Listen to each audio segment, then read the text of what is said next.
So Abel and Joel both come from Digitec Galaxus, a big Swiss e-commerce company, and they will tell us about their search, their journey into vector search. Thank you. Yes, thank you, René. Good morning also from our side. My name is Joel, this is Abel, and as René already said, we will tell you today about the Digitec Galaxus vector search journey. So first, a few words about our company. So the company is called Digitec Galaxus. It's the largest Swiss e-commerce company, and we operate two e-commerce platforms. One is called Digitec, one is called Galaxus. And we are mainly based in Switzerland, but we are also available in six other European countries. Our shops are served in 5 languages. Then traffic-wise, we have around 350 million searches a year, peaking at around 2 million searches on Black Friday. And then because it's relevant to today's talk, we have roughly 100,000 daily vector searches, which is about 10% of our traffic. Then a few words about search at Digitec Galaxus. So we have 2 teams of a total of 13 people. One team focuses more on front-end and filtering, and the other focuses on search relevance. And this is the team Abel and I are from. Yes, about our search teams, basically, I already said everything. We also share the responsibility for our infrastructure among the 2 teams. I guess that's also noteworthy. Now, since this is the first talk of the day and it's still early in the morning, let's warm up a bit with what is vector search. So let me just give you a quick vector search in a nutshell. So instead of indexing our documents and products using their keywords, we index them as vectors. And the most important thing, obviously, is that if products are similar, they're supposed to be indexed close together to each other. So I have a small example here of a few products. And as you can see, the product that is closest to the iPhone would in this case be the Samsung flip phone, and obviously not the pair of rubber boots. Now, in the search case, we would also translate the query of the user into the same space. So for example, here is our iPhone query.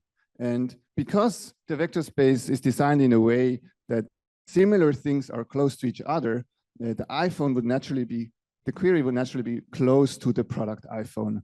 And then what we can do is we can retrieve the closest products to the query and return those to the user.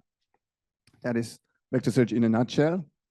And the next question is obviously, why do we even need vector search? And there's many reasons why you would want vector search. And in our case, this was the following problem. So this is what we would call a 0 results page. It says nothing found for large ice cubes. And roughly 10% of all our searches used to end up on a page like that. And the main issue is that we do actually have relevant products for these searches, but we just weren't able to retrieve them with traditional keyword search. So, and we are trying to solve this issue using vector search. And so we embarked on this journey of wanting to implement this vector search. And we started looking for inspiration. And we found some great inspiration at last year's MICES.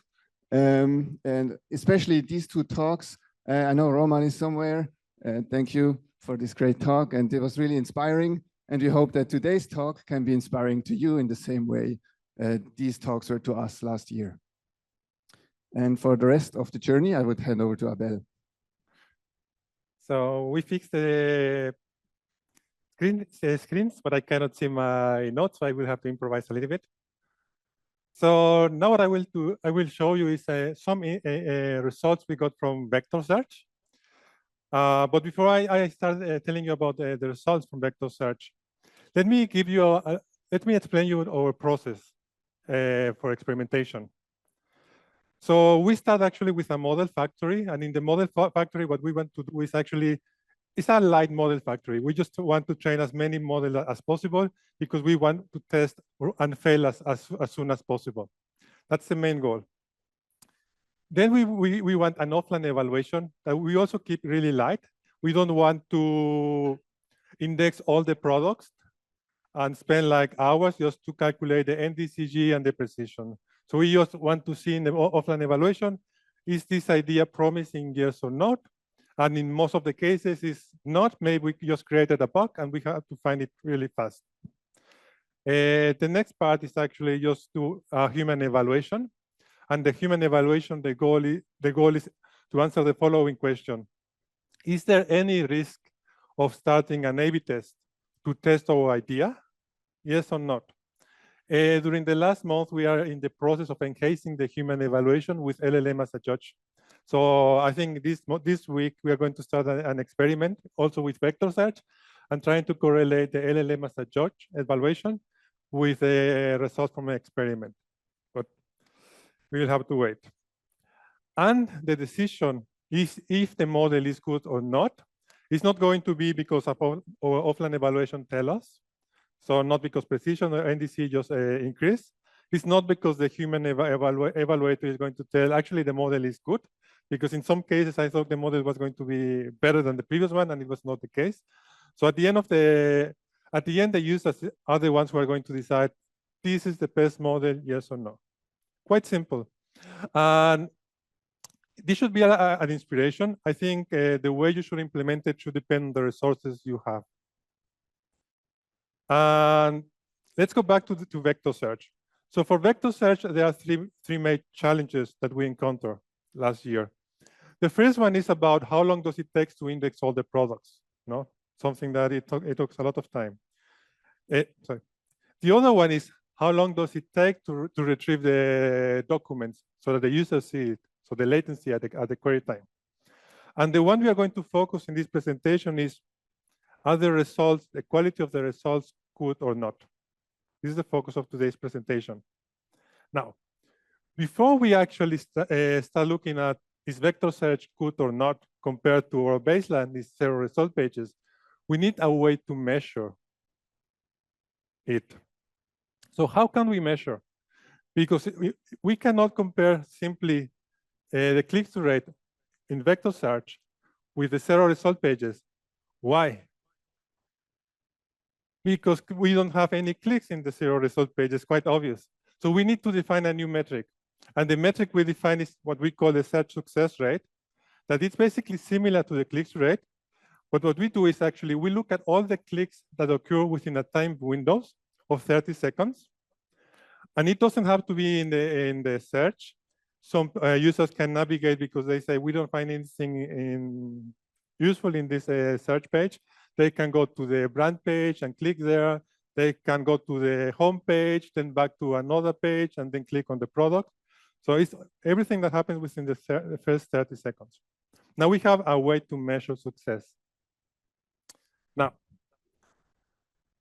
the first learnings we got in the vector search journal were the following. First one, pre-trained embedding models are not good for e-commerce. Learning number one. The second one, and I think if you have already done that, you got the same result, is that fine-tuning only using product data is not good enough. And the third one is that showing bad vector search results is even worse than showing zero result pages.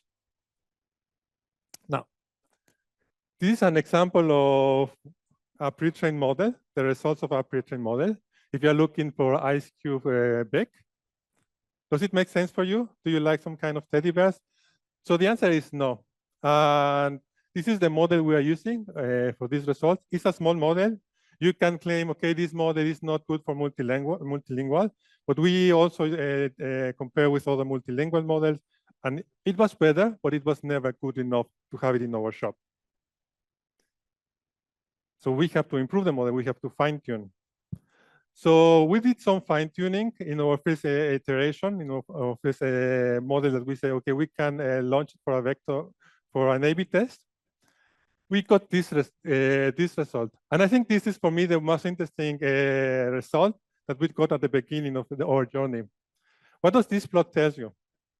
This plot tells you, here's the probability that a user clicks on a product.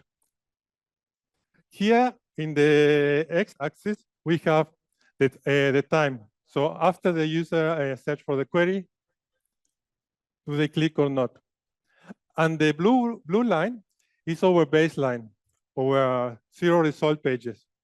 And the orange one is our new control group with vector search. What do we see? So in the first around 5 seconds, we have a presentation bias because users are clicking on the zero result pages because they have results, no? But the question here is, what happened afterwards? I think afterwards is the most interesting part because we show maybe results, but they are not good enough. So what happens is that people get annoyed, they get frustrated, they get confused, and they start engaging less on our shop. But in the zero result pages, they are not. We show the signal. Maybe you have to refine your query. Maybe there is another way to get to your product. And users are not engaging on clicking, but they are engaging on making refinements. They are engaging on browsing your shop in a different way. And after the 6 seconds, we still see the interactions that are much higher when you didn't show bad results. So I think this was for me the most interesting part, no? There is a presentation bias occurring at the beginning. It's kind of similar to the LTR, where you have the position bias. Here it's more obvious. Now, okay, our first model failed. So what do we have to do? So we have to fine-tune our model. We still have to improve it. What we have to do now is look at the behavioral data and the product data. The behavioral data is the crucial one, because with the behavioral data, you can say which product should be a positive example for a query. What would be a good example? Or how would you do it? It's basically, for instance, for the query iPhone, you look at the products who are clicked the most. No, for instance, you can look at the top 5 of the top 10, and then you say, okay, this should be a positive example for the query. So you can create this kind of triples. So query product label 1, the product the most clicked for this query, and then you can already create a positive example for your contrastive learning. Then you need to also to create negative examples. How do you create negative examples? And the key part is here actually the hard negative examples. In that case, we use our product taxonomy for that. And the way we did it is as following. So I already told you how to create positive examples. With our product taxonomy, for instance, for the iPhone, we know that the smartphone from Apple are relevant, okay? I know that smartphone cases in our product taxonomy are really close related. So what I can do now is say, okay, iPhone, replace a product from the smartphone case taxonomy and label it at 0. So now I'm telling the model, next time when somebody is searching for an iPhone, don't put the iPhone cases on the top because they are not relevant. For this, it is really crucial to have a really good product taxonomy. An interesting actually insight that happened actually last week, I was fine-tuning again the model, and there was some change on the data set from the product taxonomy. I didn't realize, and the model was performing much worse than before because the product taxonomy I was using was not the correct one. After we create this training data set, now we can go back to our model and fine-tuning. Here now I'm searching again from the Eiswürfel gross, but now the model better understand what I'm looking for. It's things related to making ice, as you can see. And the model I have as a base for the fine-tuning is the same one that I had before. So now the model understands German in the context of the shop that I care about. Now, I already fine-tuned the models, many models. Now what I'm going to show you here is the results of many experiments. So here in the y-axis is the probability that a user clicks on a product after making a search. On the x-axis I have different models. Here, the blue one and the white one are actually when I show 0 results. The white one is when I show results with suggestions. So I show like some queries where the people can actually navigate. And the interesting part is here, the Fiat one is the first embedding model I created. Why do I see here? I see that the probability that a user clicks on a product is much lower when I show results than when I show 0 result pages, nothing at all. People get frustrated here. Now, I told you how to create a better training data set. Now, here the Toyota one and the DOS model are models we fine-tuned at the end of last year. And we can see clearly an increase on the user engagement compared to our first models. That's clearly a significant change, and also compared to the 0 result pages. So that's something good we have. It was not only that people were engaging more, but what we also observed is that people were also buying more. That was really also crucial. Now, in conclusions, so the first thing is that you have to have a custom metric to compare 0 result pages with vector search. Second point that is really important, hard negative examples are crucial for fine-tuning. And for that, in our case, you really need a good product taxonomy. Third point, a helpful 0 result page can be better than poor vector search results. So there are still cases where we show 0 result pages when we say that there are some signals that say maybe vector search is not good enough. The other thing, takeaways, is that if you want to build semantic search, vector search, maybe it's good to start with the technology you know. In our case, we just stay with Elasticsearch because our engineers knew the technology. That's the best way to approach it.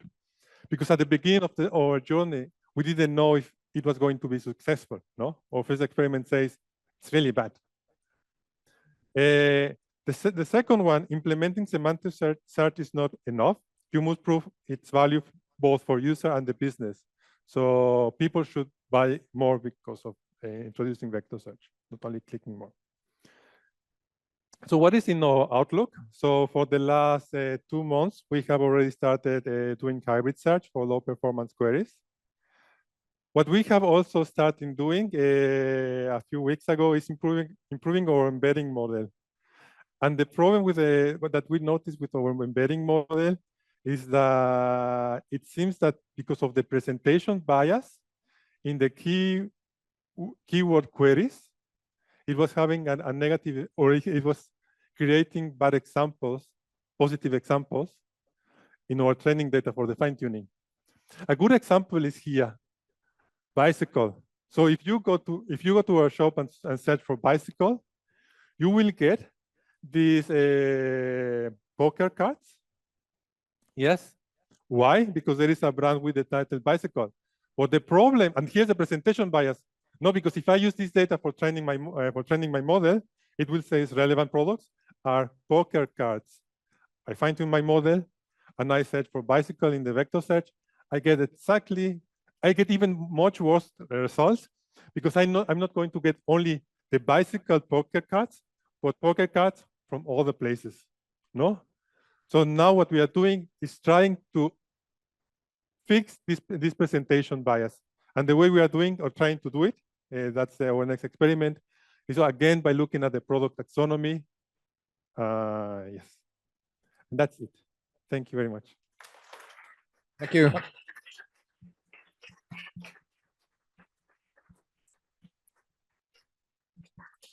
We're also hiring. Okay. Do you have any questions to our speakers?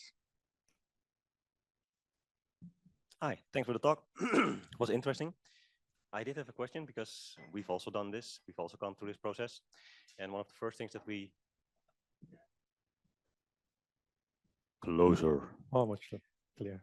We've also done this, and one of the first things that we identified was indeed, how do we get our relevant signal for training these models? And clicks are not such a good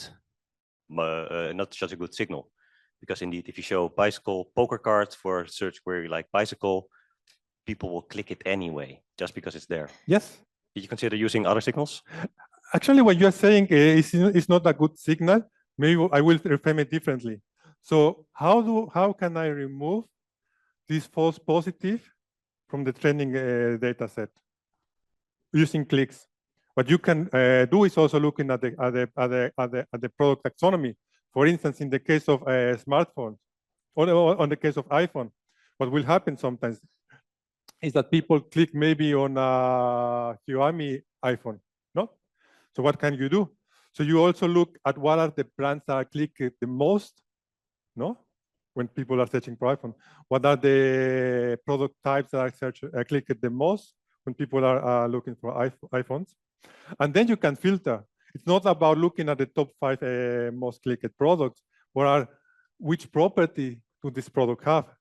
Because if you're looking for the iPhone, I'm pretty sure if you have enough volume that maybe 80% of the clicks occurs on product from the brand Apple.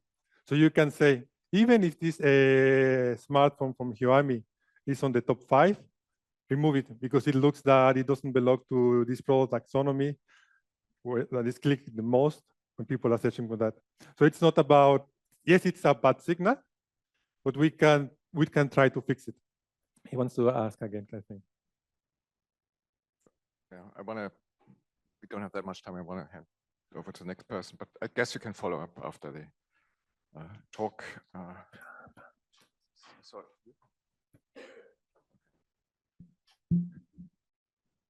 Thank you very much.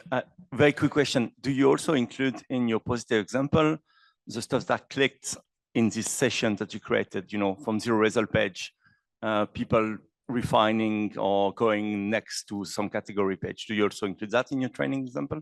Yes. So what's important is to look at and we don't have a right answer for that, is a time window, no? What people do after they do the search.